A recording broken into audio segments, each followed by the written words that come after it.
Malam itu, Laut Makassar tidak tenang. Angin berhembus seperti membawa kabar buruk. Dan di kejauhan, layar-layar kapal asing mulai memenuhi cakrawala. Bukan pedagang, bukan tamu, penjajah. Di atas tebing karang, seorang pria berdiri diam. Matanya menatap laut tanpa berkedip. Dia bukan raja. Ia tidak punya mahkota, tidak duduk di singgasana. Namun namanya ditakuti lebih dari raja manapun oleh bangsa Eropa. Ketika yang lain memilih tunduk, ia memilih menghilang. Ketika tanahnya dirampas, ia memilih membalas dari bayang-bayang. Bukan sebagai penguasa, tapi sebagai ancaman yang tak bisa diprediksi. Namanya berbisik di pelabuhan, ditakuti di lautan, dan diburu tanpa henti oleh VOC. Mereka menyebutnya pemberontak, sebagian menyebutnya perompak. Namun bagi rakyatnya, dia adalah harapan terakhir. Seorang bangsawan dari tanah Goa yang menolak tunduk setelah perjanjian Bongaya menghancurkan segalanya. Ia tidak hilang, ia tidak menyerah. Ia berubah menjadi legenda hidup. Dan malam itu, sebelum badai besar dimulai, nama itu kembali disebut dengan penuh ketakutan. Karaeng Galesong. Sebelum ia menjadi bayangan yang ditakuti di lautan, sebelum namanya berbisik dari Makassar hingga Jawa. Karaeng Galesong lahir sebagai bangsawan. Ia berasal dari tanah Goa, sebuah kerajaan besar yang pernah berdiri tegak, dengan kehormatan yang dijaga lebih tinggi dari nyawa. Darah yang mengalir dalam tubuhnya, bukan darah biasa. Ia terhubung dengan garis kekuasaan, dengan para penguasa yang memimpin bukan hanya dengan pedang, tapi juga dengan harga diri. Di antara nama besar itu, terdapat sosok yang dikenal sebagai simbol perlawanan Nusantara. Sultan Hasanuddin. Bagi dunia luar, Hasanuddin adalah raja. Namun bagi Galesong, ia adalah keluarga, panutan.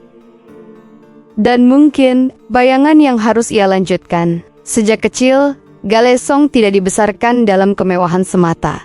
Ia dibentuk oleh adat, oleh sumpah kehormatan, dan oleh satu prinsip yang tak pernah berubah. Lebih baik mati daripada hidup tanpa martabat. Ia belajar bertarung, bukan hanya dengan senjata, tapi dengan strategi, kesabaran dan keberanian mengambil risiko. Ia belajar tentang laut, tentang arah angin, tentang bagaimana bertahan ketika dunia berbalik melawanmu.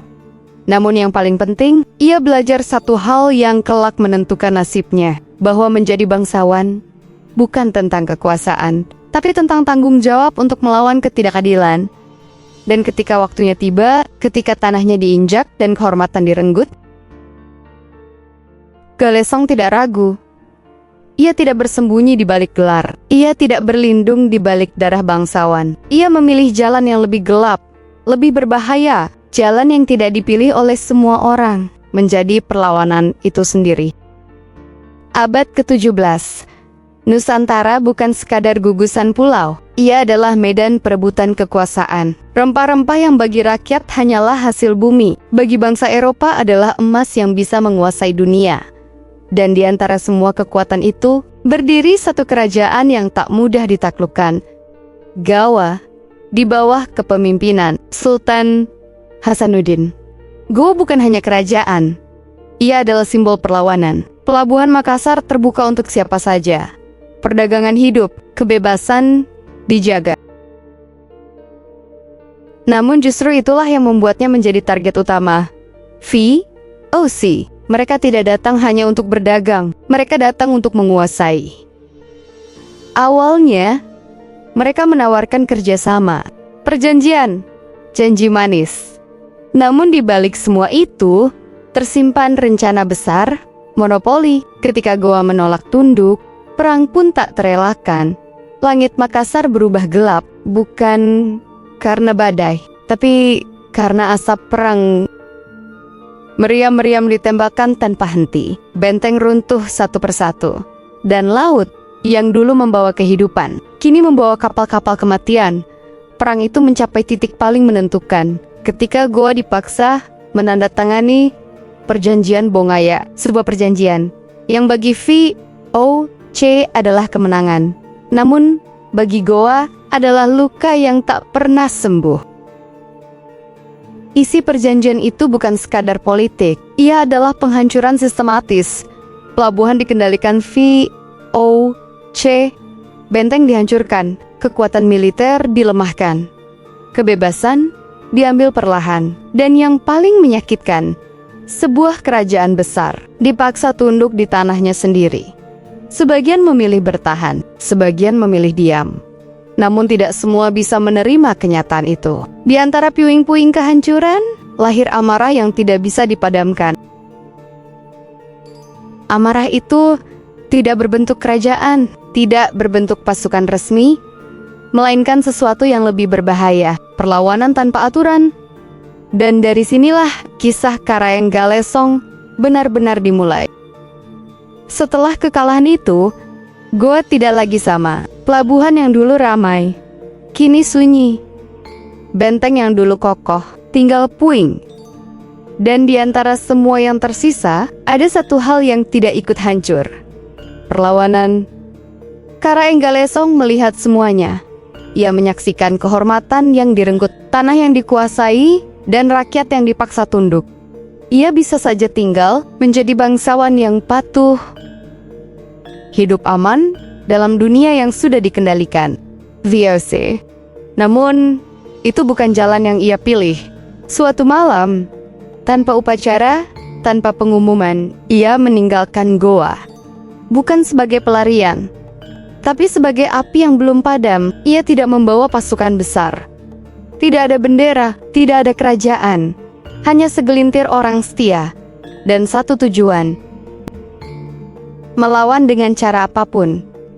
Dari situlah semuanya berubah. Karaeng Galesong tidak lagi bertarung di darat. Ia memilih laut. Lautan yang luas, tanpa batas, tanpa aturan tetap. Di sanalah dia menghilang dan muncul kembali ketika musuh tidak siap. Kapal-kapal VOC mulai diserang. Jalur perdagangan terganggu. Ketakutan menyebar dari satu pelabuhan ke pelabuhan lain. Tidak ada yang tahu kapan ia datang, dari mana ia menyerang, atau kemana ia pergi setelahnya. Ia bukan lagi bangsawan. Ia bukan lagi bagian dari kerajaan. Ia adalah perlawanan itu sendiri. Namanya mulai berubah. Dari sekadar manusia menjadi cerita yang dibisikkan. Jika malam terlalu sunyi, jika laut tiba-tiba gelap, maka satu nama akan muncul dalam ketakutan. Karaeng Galesong telah datang.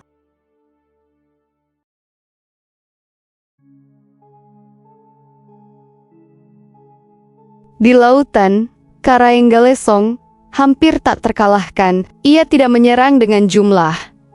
Ia menyerang dengan ketakutan. Kapal-kapal VOC yang dulu berlayar dengan percaya diri, kini mulai bergerak dengan waspada. Karena satu kesalahan kecil bisa berarti kematian. Serangan datang tiba-tiba, cepat, tanpa jejak, dan sebelum fajar tiba, Galesong sudah menghilang kembali ke kegelapan. Namun, VOC bukan musuh yang mudah dikalahkan. Mereka tidak hanya punya senjata, mereka punya strategi. Mereka mulai memburu Galesong, menggunakan informan, menyuap pelabuhan, mengadu domba sesama pribumi. Perang ini tidak lagi terjadi di laut saja. Ia merambat ke darat, ke politik, ke dalam hati manusia. Dan di saat itulah Galesong membuat keputusan besar. Ia menyeberang ke Jawa. Di sana, situasi tidak kalah kacau. Kerajaan besar dipimpin oleh Amangkurat I, seorang raja yang lebih takut pada rakyatnya sendiri daripada penjajah. Kebijakan keras, penindasan, ketidakpercayaan, semua itu memicu kemarahan yang perlahan berubah menjadi pemberontakan. Dan dari api itu muncul satu nama, Trunajaya, seorang bangsawan Madura yang berani menantang kekuasaan Mataram. Ketika dua kekuatan ini bertemu, Galesong dari laut dan Trunajaya dari darat. Terbentuklah sesuatu yang belum pernah terjadi sebelumnya. Aliansi perlawanan. Mereka bukan sekadar ingin menang, mereka ingin mengguncang kekuasaan itu sendiri. Serangan demi serangan dilancarkan.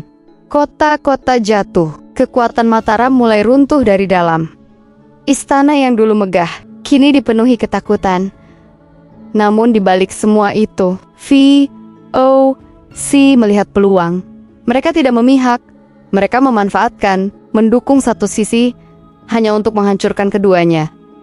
Dan tanpa disadari, Galesong mulai masuk ke dalam permainan yang jauh lebih besar. Permainan di mana tidak ada sekutu yang benar-benar setia. Dan kesalahan sekecil apapun bisa menjadi akhir dari segalanya. Api perang akhirnya mencapai puncaknya. Aliansi antara Karaeng Galesong dan Trunajaya berhasil mengguncang Mataram hingga ke akarnya. Istana jatuh, kekuasaan runtuh, dan untuk sesaat, kemenangan terasa begitu dekat. Namun, kemenangan itu hanyalah ilusi. Di balik layar, VOC tidak tinggal diam. Mereka datang bukan sebagai musuh yang menyerang, tapi sebagai penyelamat yang menawarkan bantuan. Mereka mendukung pihak yang tersisa dari Mataram, menyusun strategi, mengirim pasukan, dan perlahan mereka membalikkan keadaan. Satu persatu wilayah yang telah direbut mulai jatuh kembali. Pasukan pemberontak terpecah, kepercayaan mulai retak, dan di tengah kekacauan itu, pengkhianatan muncul dari tempat yang paling tak terduga. Trunajaya, yang dulu berdiri sebagai simbol perlawanan, akhirnya terdesak, dikepung, dikhianati, dan perlahan kehilangan segalanya. Sementara itu, Karaeng Galesong dihadapkan pada kenyataan pahit. Perang ini bukan lagi tentang menang atau kalah, tapi tentang bertahan atau musnah di tengah hujan api dan darah. Ia harus memilih, tetap bertarung dengan risiko semuanya berakhir sia-sia, atau mundur dan menjaga bara perlawanan tetap hidup. Tidak ada pilihan yang benar. Tidak ada jalan yang mudah, dan disitulah legenda benar-benar diuji. Malam terakhir itu, langit seperti ikut berperang, api membakar daratan, teriakan menggema di mana-mana. Di antara kekacauan itu, terlihat sosok yang masih berdiri. Terluka, lelah, namun belum jatuh. Karaeng Galesong, ia tahu, ini mungkin bukan akhir perang, tapi bisa jadi akhir dari dirinya. Dan sebelum semuanya berakhir, ia melakukan satu hal terakhir. Ia tidak menyerah.